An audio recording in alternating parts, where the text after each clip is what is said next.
Hello, and welcome to the third talk in this session. Thank you for joining me today. The title of the talk is Lessons Learned from Pathology, Integrating Molecular Analysis with Structural Information. My name is Michael Eden, and here is a picture of our health system in Indianapolis, all lit up at night. I have nothing to disclose except for funding, and so on to the contents. So the contents or the goals of the talk today are to tell you about the Kidney Precision Medicine Project approach to pathology, describe the breadth of molecular signatures within the KPMP and how we may map those onto pathology. What are our direct mapping technologies? What are our associated mapping technologies? And then talk a little bit about data integration and our data visualization center and what data is available for you guys out in the community that if you want to download it. So without further ado, Kidney Precision Medicine Project approach to pathology. So one of the main goals of the KPMP is to create a molecular atlas wherein signatures of cell types and structures within the kidney are correlated with pathology. We've always envisioned that the output of this would be something a pathologist could use, like an immunofluorescent stain or something else, or another assay, to define kidney disease on a molecular level. So the goal therein is to enhance prognosis or define subtypes of kidney disease which may respond to certain therapeutics. In contrast to maybe other consortia, like Neptune, that have paved the way in integrating or interrogating glomerulonephritis, the focus of the KPMP is on traditionally common diagnoses, like diabetic nephropathy, hypertensive nephrosclerosis, and acute tubular necrosis. So perhaps sort of one-size-fits-all diagnoses like those need a revamp for the molecular era. But there's a lot of work to do. So how are we going to map our molecular signatures onto the kidney biopsies and understand more? Well, the first step that we think in the KPMP is to have a detailed, standardized, and quantitative pathologic set of phenotypes. So there can be inter-individual variability between pathologists, and there's a lot of value in individuality. But for our study, we sought to create a firm foundation based on consensus to understand the structural features upon which we are going to correlate and map molecular signatures. These efforts are led by our Data Visualization Set Core, or DVC, and some of the individuals involved in that, and I can't name them all, are Yul Baylis, Jeff Hodgen, Laura Barasoni, and there are a couple of new folks, Pinaki Sarder from University of Buffalo and Michael Ching from Case Western. So the process starts with whole slide scanning into the digital pathology repository as a digital file. The KPMP pathologists then apply machine learning to identify features within that. So the images are scored by pathologists at a high level, but also with something called a HistoQC tool. This is a quantitative quality control tool. It's open source software for digital pathology. Every image is analyzed, and it can define batch effect, identify outliers, and artifacts like air bubbles, if there's a lack of focus, etc. After the QC, they're then followed by descriptor-based manual scoring of approximately 160 descriptors. And then after that, vector-based quantitative assessment. And I'll tell you a little bit more about both the manual-based scoring and the vector-based quantitative assessment. Okay, so here's a set of histological case descriptors scoring for glomeruli. As you can see here, here are the whole slide imaging descriptors. Then these are different biopsies that were in the Kidney Precision Medicine Project, and you can see that they get scored, and here are examples of the features. So no or minimal changes got scored like this, and this glomerulus, they said were no or minimal changes. In contrast over here, global sclerosis, if you follow that along here, and that's what they defined as global sclerosis, okay? There are also descriptors for the tubular interstitium and vasculature, and there's a scoring summary for that as well. So segmentation. The KPMP Data Visualization Center tested segmentation of two different programs. One is called VIPR and the other one's called HALE, and I'm showing you an example of HALE segmentation here. So what is it? So the segmentation done by HALE is actually pretty good. You can see correct segmentation here on the upper part of the slide, and on the lower row, you'll see incorrect examples of incorrect segmentation. So you can see that HALE detects the glomerular unit. It can differentiate normal glomeruli from sclerotic glomeruli with a different identifier. Vessels are usually identified, but sometimes they're missing or incomplete. You'll see down here on the lower right, they didn't get all this vessel. You also note that the adventitia of large vessels is not segmented, and that's sort of a feature, not a glitch. And finally, you'll see areas of the interstitium, as in here in the middle bottom panel, that sort of get missed. But overall, the segmentation is a good way to look at the slides and score them and determine the quantity of different types of tubules and glomeruli vessels within the biopsy. So there's a pipeline in place to automate all of these steps in the KPMP moving forward. So inbound KPMP biopsies are scanned. They go to a pathologist group for review and scoring. There's that histo-QC computational review I told you about, where they look for artifacts or problems with the slide, or if it falls outside of their normal range. Then the segmentation is done by either Viper or Hale, and then annotated images are reviewed afterward. And ultimately, these get uploaded to our data repository with both the segmentation maps and the original whole slide imaging data. So now that we've shown you how KPMP both lays a firm foundation for pathology and builds a consensus between multiple pathologists, and that there's a transparent process for evaluating every biopsy. I mean, if you're picking up that particular biopsy, you'll know exactly what they did and how they got to that score by looking through the data that's there. So I'll move toward discussing the technologies and signatures that we layer on top of those biopsies, either associatively or by direct mapping and imaging. So first off, KPMP is composed of a core set of technologies. The intent, though, was always to be nimble. So we would allow technologies to join or leave or phase out or do less biopsies as the science requires. So as science moves forward, there may be other newer technologies that are necessary and other ones may become less necessary as we learn everything that we need to from those. Some of the technologies that form the backbone of the KPMP include imaging technologies. So this includes multiplexed 3D immunofluorescent tissue cytometry. It includes codecs and also various forms of in situ hybridization, like Dartfish by UCSD and MyFish by UCSF. There's also transcriptomics. There are several different forms of transcriptomics, include single cell and single nuclear RNA sequencing, but we also have microdissection of various subsegments of the kidney, including tubular subsegments like the proximal tubule, the tau, the collecting duct, and even the interstitium without any tubules. And these sections of the nephron are identified by different antibodies, and that's what leads to their dissection. We have epigenomics. So this includes bulk microRNA sequencing, as well as laser microdissection for whole genome bisulfite sequencing to assess DNA methylation. Proteomics is in the consortium. We have a pilot set of data for near single cell proteomics, but most of the proteomics going forward is going to be acquired by laser microdissection of both the tubular interstitium and the glomerulus done by the Ohio State University. Metabolomics is in the consortium as well, with both bulk and spatially resolved metabolomics. There have been additional technologies that are recently added through our opportunity pool, and I'll share a few of those in the ensuing slides as well. So before any tissue interrogation sites are allowed to use their technologies on prospectively acquired biopsy specimens, they have to show quality control, rigor, and reproducibility. So they go before a committee review panel. It's called a TISAC, or Tissue Interrogation Site Approval Committee. The panel is similar to sort of a blinded peer review and can include individuals not funded through the KPMP. Each technology has about a 30-page portfolio that they submit to this committee that outlines all the quality control experiments that they performed and whether it's reproducible and what value the technology gives to the consortium. Once approved, the metadata and the quality control metrics, so you can see all this metadata of input, output metadata, what equipment you use, what software, what QC cutoffs you use, is it validated, where's the data deposited, what file format you have. All the metadata, both experimental and analytical, is included. And so in this flow diagram here, you can see how quality control is really central to the data collection process. So this is the current state of approved technologies within the Kidney Precision Medicine Project. The green lightning bolts envisioned by Sanjay Jain actually indicate the currently approved technologies. So single nuclear RNA-seq, the 3D imaging and the 3D tissue cytometry, laser microdissection regional transcriptomics, laser microdissection proteomics, single cell RNA-seq, and spatial metabolomics have all been approved thus far. You'll also find a couple of yellow lightning bolts there of technologies that are pretty advanced along the process and are likely to be approved very soon, including Codex and MyFish.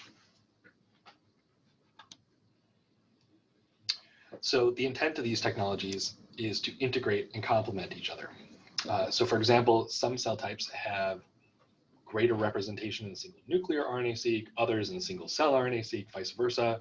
And so both techniques are done because they give complementary data sets. And in fact, the LMD regional transcriptomics also complements these in that they have a sort of deep signature of lowly expressed transcripts and they're spatially correlated. So it's an example of how these technologies work together.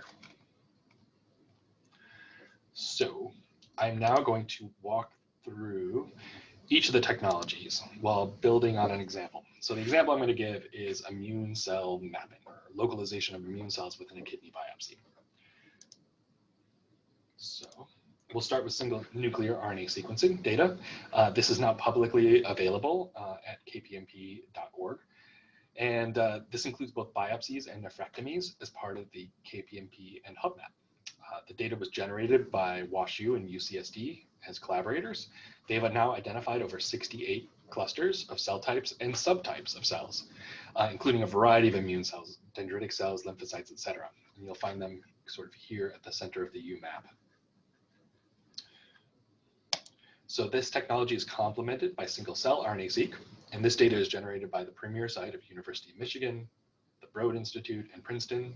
And in our set of AKI acute kidney injury biopsies, as compared to, say, living donor biopsies, there's an enrichment of immune cells, of T lymphocytes, B lymphocytes, myeloid cells, NKT cells.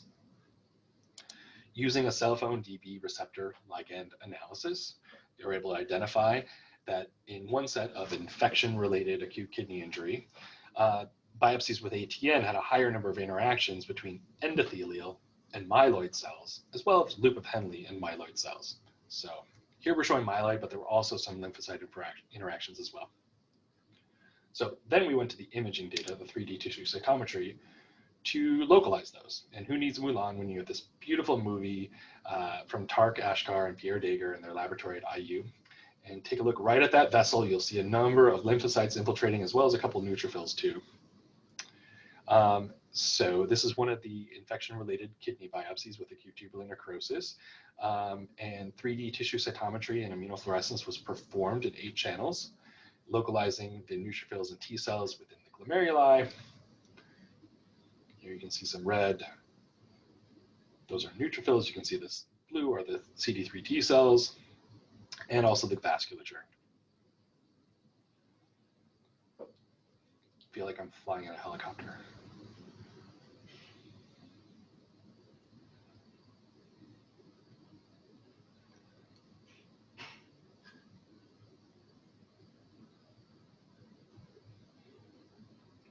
There was also some immune cell infiltrate if you look in the proximal tubule areas as well. And so among the channels used are F-actin, which gives you some morphology, uromodulin to pick out the tau, aquaporin-1 for the proximal tubules, obviously MPO for neutrophils, CD68 for macrophages, and CD3 for T cells.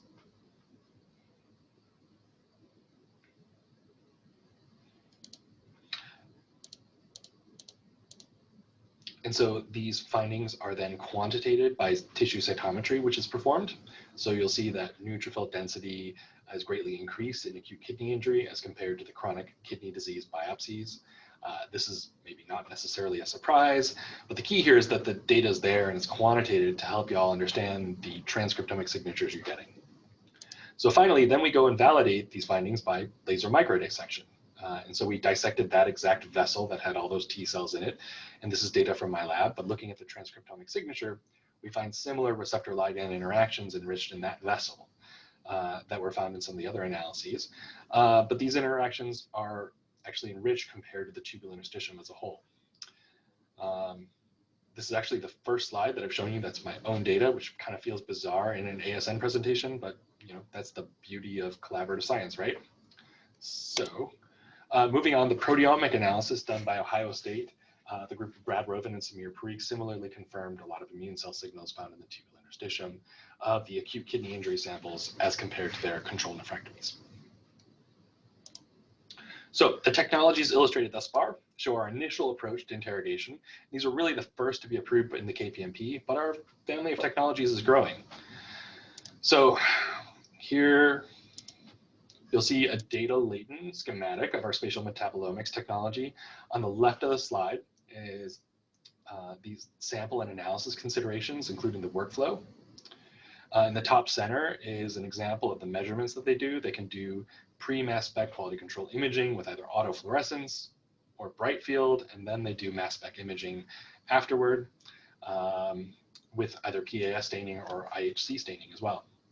In this case, they just did the staining on a serial section because the laser does some structural damage to the tissue.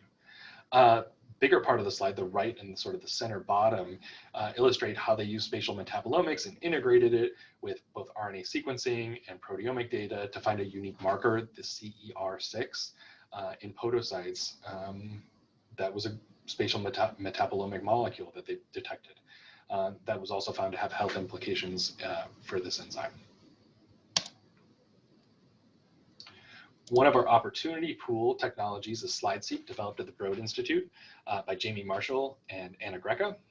So frozen tissue is placed on a slide chip with beads, and each bead has an array. So the polyarray captures 1 to 3 cells. So it allows you to visualize near single cell resolution on the actual tissue. Then they map the transcriptome onto each bead to identify cell types. They've updated from their initial protocols. You can see SlideSeq version 1 here is all yellow, and SlideSeq version 2 here is a mix of blue and yellow. And so the blue is the RNA. And with their update, they found that there's an amount of RNA comparable to the brain, and so they get really good signatures in the kidney.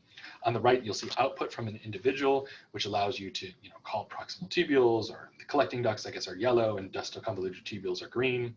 And so they're able to confidently call all the kidney cell types. And this technology really benefits from single cell cluster definitions.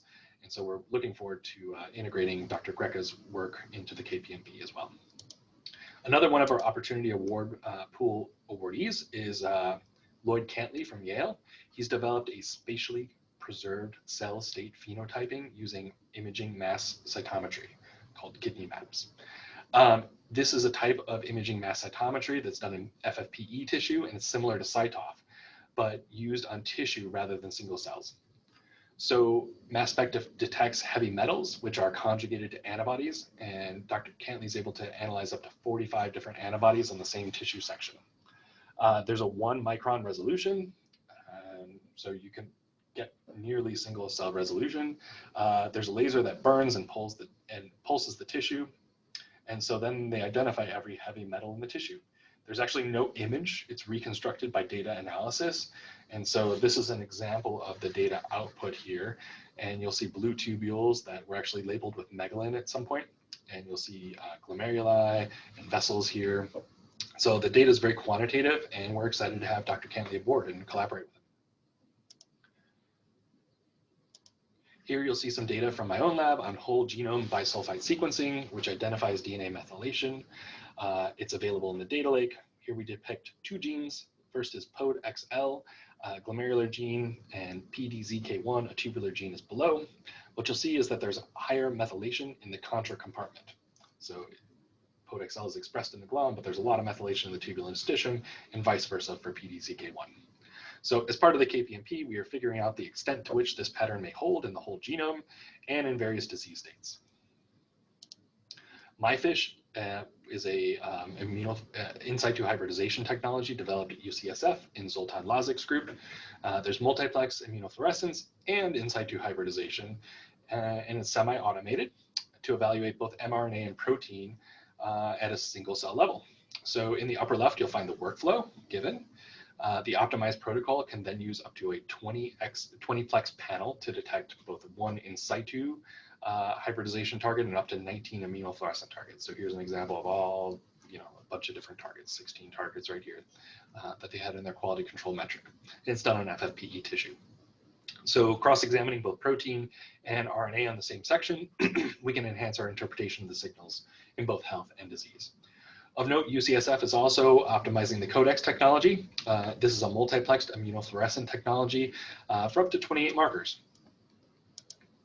Finally, I'll show you some more data from our lab, spatial transcriptomics from the 10x platform, which allows direct visualization of transcriptomic signatures over histology directly. So here's a piece of nephrectomy, and here are the clusters that were mapped on top of it. You'll see these red cluster areas ended up being glomeruli, and you'll see a beautiful medullary ray here, representative of the tau.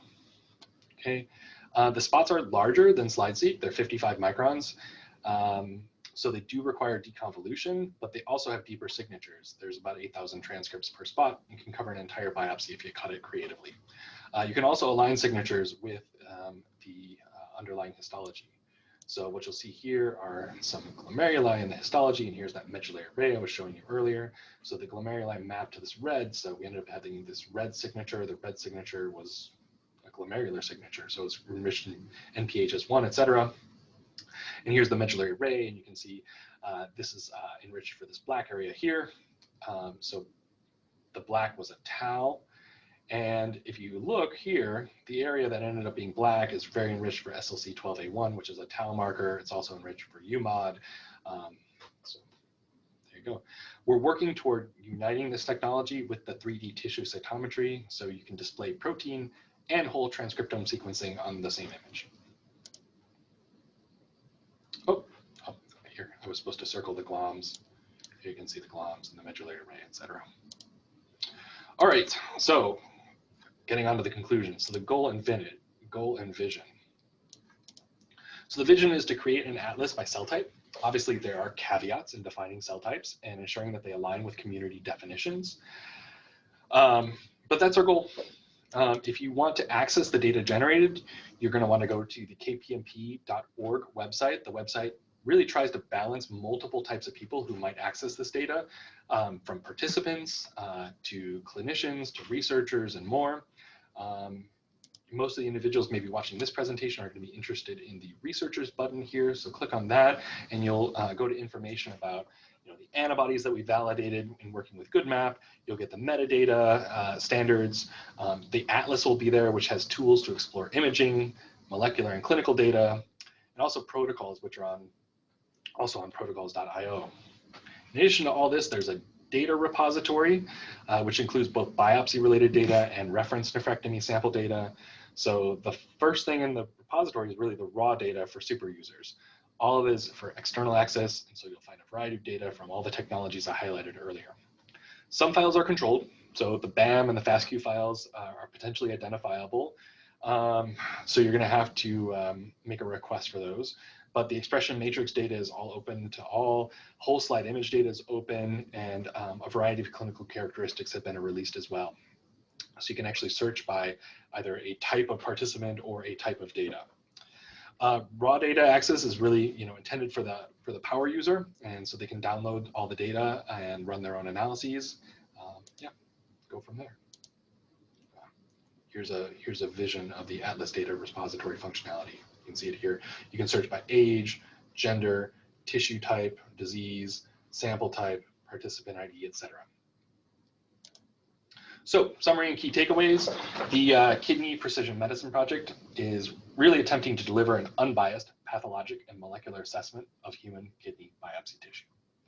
Traditional light microscopy and immunofluorescence and electron microscopy workup in CKD and AKI biopsies is limited. I mean, there are a lot of these biopsies would not be pursued on typical clinical grounds. And so diagnoses like hypertensive nephrosclerosis, focal and global glomerular sclerosis, acute tubular necrosis, we don't have ways to differentiate these at present. We don't have definitions beyond what we see on the histopathologic basis. And so segmentation may aid in unbiased whole slide imaging. Our classic clinical pathologic correlation instinct may actually be counterproductive in some of these cases. I mean, should we be blinding pathologists to the clinical information until after they interpret it? Also, we're learning that there's a lot more going on in the tubules on a molecular level than can be appreciated by microscopy.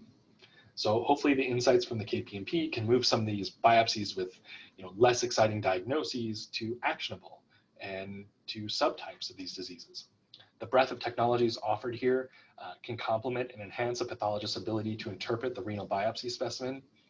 And the KPMP technology data is publicly available for everyone in the scientific community. So great. So I'd like to acknowledge everyone who provided slides today. I can't possibly acknowledge everyone involved in the KPMP. There's so many great individuals, and it's just a pleasure working with all of you. But thank you for letting me present today. And we look forward to Laura Mariani's presentation next. Thanks.